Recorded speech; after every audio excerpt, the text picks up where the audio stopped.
이번엔 전략 플러스 시간입니다. 도움 말씀에 크래프트 테크놀로지스 오기석 에이펙 대표 나와 계십니다. 안녕하십니까? 네, 안녕하십니까? 네, 매주 화상으로만 뵙다가 이렇게 스튜디오에서는 정말 오랜만에 뵙는 것 같은데요. 네, 영광입니다. 자, 본격적인 주제에 들어가기 앞서서 지난주에 뉴욕 증권거래소를 아주 후끈 달아오르게 하셨다고요? 네. 지난주에 잠시 뉴욕에 출장을 다녀왔는데 예. 그중에 하나가 지난주 목요일 뉴욕 증권거래소 오프닝 벨 행사에 저희가 참석할 기회가 되어서 네, 제가 버튼을 누르고 왔고요. 지난주 수요일에 이제 저희가 그 크래프트 이름으로 내는 네 번째 이제 ETF인 그 AIDB, 크래프트 AI 파일럿 US 라지캡 다이나믹 베타 앤 인컴 ETF를 상장을 했고, 그래서 그 하루 뒤에 이제 5월 25일에 뉴욕 거래소에서 축하해주는 의미로 저희에게 오프닝 벨을 누를 수 있는 기회를 줬습니다. 제 생애는 처음 이제 오프닝 벨을 눌렀던 행사여서 사진에 보면 굉장히 제가 들떠 있는 걸 확인할 수 있습니다. 예. 네. 지금 사진을 보니까 정중앙에 위치해 계신 것 같은데요. 네. 딱 봐도 주인공인 것 같습니다. 감사합니다. 그런데 그도 그럴 게 미국에서 이 오프닝 벨이라는 건 굉장히 영예로운 행사로 인식되지 않습니까? 맞습니다. 그 보통 이제 오프닝 벨 행사 같은 경우는 누르시는 분들이 그날 상장했던 이제 기업들 혹은 이제 ETF 운용사 아니면 중요 귀빈들이 이제 오시는 행사라고 보시면 되고요. 뉴욕 증권거래소의 개장을 알리는 목적으로 이제 행사에 참여를 하십니다. 그래서 저희가 하기 하루 전에는 노키아 같은 경우가 다시 뉴욕 증권소에 다시 옮겨왔어요. 그래서 노키아의 재상장을 축하하기 위해서 노키아에 이제 경영진들이 오셨고, 실제 사실 다녀와 보니까 올라가서 한 30초 전부터 준비를 하고요. 그리고 버튼 누르는 건 10초 전부터 버튼 눌러야 됩니다. 눌러야 되는 게 지금 누르게 되면 사진에 보시는 약간 뉴욕 거래소 아래쪽에 지금 구리색이라 그러나 황동색 이제 벨이 있는데 저기 실제로 울리게 됩니다. 공을 치면서 울리게 되고 그 10초 전부터 눌러야 되는데 종이 좀 늦게 울리거나 아니면 거래소 시작하기 전에 종 울리는 게 멈춰버리면 뉴욕 증권거래소에 있는 트레이더들한테는 불길한 징조다. 오늘은 시장이 불길한 징조다라고 여겨져서 꼭 잘하라고 부탁을 하시더라고요. 굉장히 막중한 책임감을 느끼고 돌아왔습니다. 예, 이런 얘기는 또 처음 듣는 것 같아서 더 흥미로운 것 같은데요. 정말 굉장한 이벤트 치르고 오신 것 같습니다. 맞습니다. 근데 월가에 다녀오셨는데 최근 핫한 이슈나 토픽 같은 것도 듣고 오셨습니까? 우선은 두 가지 정도 생각해 볼 수 있을 것 같은데 그 토픽은 인공지능에 대한 토픽이 한국도 그렇지만 인공지능 테마주에 대한 관심이 굉장히 높았고 또 다른 하나는 실제로 한 일주일 다녀왔다 보니 물가가 정말 많이 올랐구나라는 걸 좀 체감을. 아직도 심한가요? 네, 상당히 특히 팁 문화가 지금 예전부터 있었지만 지금 팁이 보통 한 25%는 요구를 하더라고요. 정말 예전에 한 18% 얹으려는데 좀 많이 올라서 물가가 좀 많이 올랐다. 그리고 또 하나는 관광객들이 굉장히 많이 늘어나는 것 같아요. 뉴욕에 갔을 때. 그래서 미국 안에서는 최소한 이제 확실히 여행 경기는 살아나고 있다라는 게 느껴질 정도로 전망대 같은 데 올라갈 때 보면 1시간 이상 시간을 기다려야 될 정도로 굉장히 많이 살아나는 그런 모습이었습니다. 예.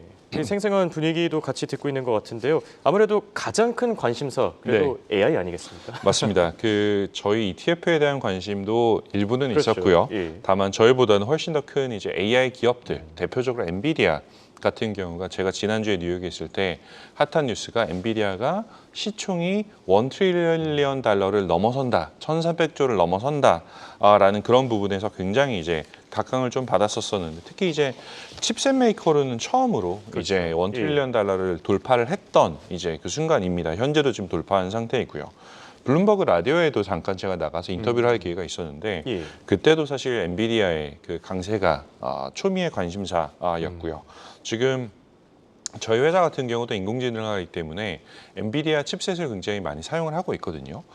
저희뿐만 아니라 지금 제너러티브 AI, 생성형 AI 관련한 기업들에서는 그 엔비디아 칩 없이는 사실 인공지능 모델의 학습이라든지 아니면 서비스가 불가능한 상태다라고 생각을 하시면 됩니다. 그래서 지금 올 들어 AI 기술 개발 흐름 타고 굉장히 주가가 많이 상승을 했고, 연초에 주가가 140불 초반으로 기억하거든요. 근데 현재 지금 종가가 어제 397.7불이니까 400불 목전까지 올라왔습니다. 그래서 지금 굉장히 핫한 주식이고, 또 하나 또 엔비디아 관련해서 논란이 많았던 게 그 캐시우드 아크 인베스먼트의 캐시우드.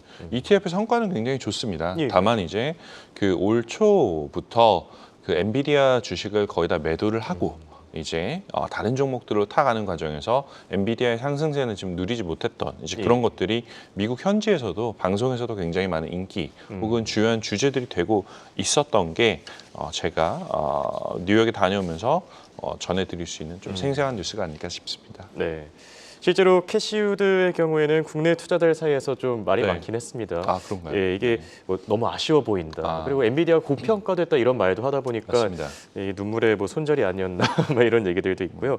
자, 지난번 방송에서는 캐시우드와 굉장히 다른 포지션으로 크래프트 AI 모델은 5월 초에 엔비디아를 매수했다라고 했었는데 맞습니다. 6월로 접어든 지금도 엔비디아 여전히 보유하고 있습니까? 우선 5월 달 이야기를 먼저 드리면 5월 초에 이제 저희 AMOM이라는 ETF가 있는데 뭐 테슬라 족집게라고 많이 얘기가 됐었던 ETF이고요. 4월에는 사실 최대 종목을 애플을 담고 가다가 5월에는 애플을 이제 전략 매도를 하고 이제 종목 교체를 했습니다. 그때 담았던 게 엔비디아하고 메타 두 종목을 담았고 엔비디아 같은 경우는 이제 그 담았던 기간 동안 실적 발표가 예상외로 굉장히 세게 나오면서 크게 이제 매수 그 이익을 이제 얻을 수가 있었던 그런 이제 저희 의사결정이 있었었는데 6월 포지션 변경이 사실 어젯밤에 있었습니다. 어젯밤 오늘 새벽에 있었는데 6월 포지션 변경에서는 엔비디아를 매도를 했고요. 이익 실현을 했고 전략 매도를 했습니다. 종목이 한 거의 포지션에 한 8% 이상 들고 있던 건 지금 전략 매도를 했고 지금 새로 신규로 매수한 이제 탑픽은 아마존. 아마존이요? 네, 아마존을 지금 이제 탑픽으로 다시 매수를 했습니다. 그래서 단기 급등했던 엔비디아에서는 이제 이익 실현을 했다라고 평가를 하고 싶고요.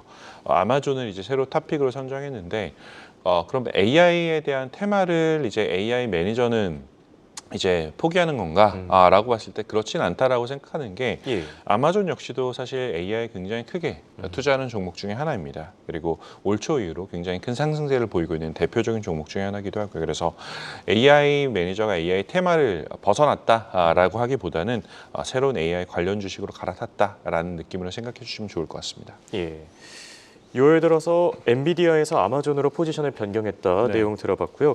상황이 이렇다 보니까 많은 분들이 사실 궁금해할 것 같습니다. 그럼 이 사람보다 AI가 더 투자를 잘하는 건가? AI는 뭐 실수 같은 건 없습니까?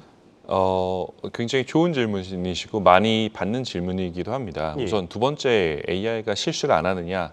AI도 실수합니다. 아, 그런가요? 네, 사람도 사실 실수를 하실 수 있지만 AI도 실수한다라는 걸 좀 먼저 말씀드리고 싶고요. 사실 투자에 있어서 실수를 하지 않는다라고 하는 거는 거의 절대적인 수익률을 매일 얻어간다라는 것과 마찬가지인데 저희 AI 모델은 이제 투자 성공의 확률을 높이도록 설계가 됐지. 항상 정답을 맞출 수 있는 그런 모델은 전 세계 어디도 없다라고 이제 생각이 들고요. 그 AI가 뭐 사람보다 더 잘할 수 있는가라고 보면 그 투자 인사이트에 대한 부분을 먼저 좀 말씀드려보면 AI 그럼 워런 버핏이라든지 아니면은 그 굉장히 유명한 르네상스 테크놀로지스의 짐 사이먼스 같은 분들과 유사한 레벨의 인사이트가 있느냐라고 하면 그렇진 저는 않다라고 생각해요. 솔직히 말씀드리면.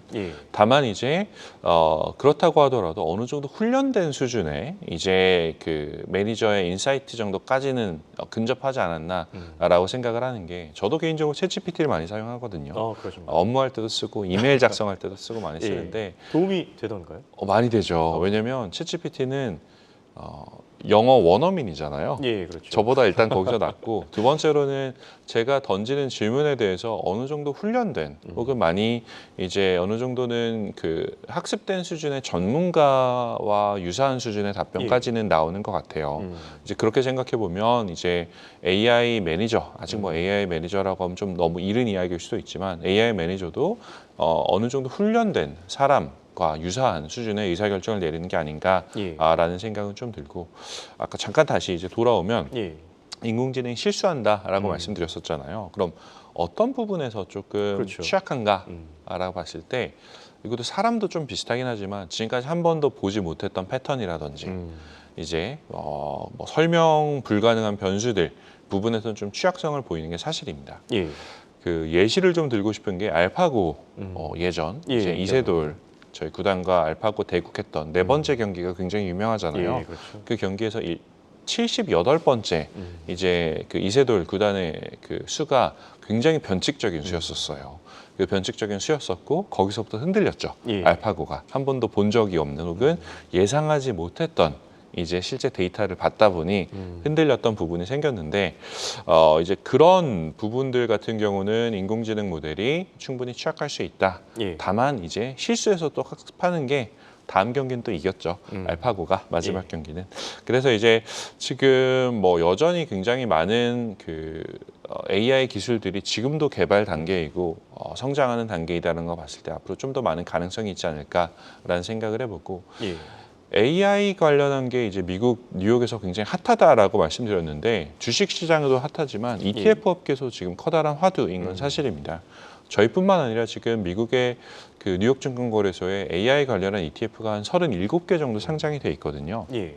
미국에서 ETF 쪽으로 가장 유명한 이제 그 평론가 중에 한 명이 토드 로젠블루스라고 그 ETF 트렌드닷컴의 주필 분이 계신데 뉴욕에서 뵙고 왔거든요. 예. 그분 같은 경우도 얘기하시는 게 뭐 저희뿐만 아니라 지금 굉장히 다양한 ETF 운용사에서 인공지능을 활용한 이제 포트폴리오 혹은 ETF를 출시하려고 준비하고 있다라고 말씀을 해주셨고 예. 그리고 최근에 뭐 제가 알고 있기로도 국내에서도 AI를 활용한 ETF들이 점점 더 많이 좀 등장하지 않을까라는 생각을 해보고 있습니다. 예. 알겠습니다. 월가의 탑픽 인공지능 AI와 관련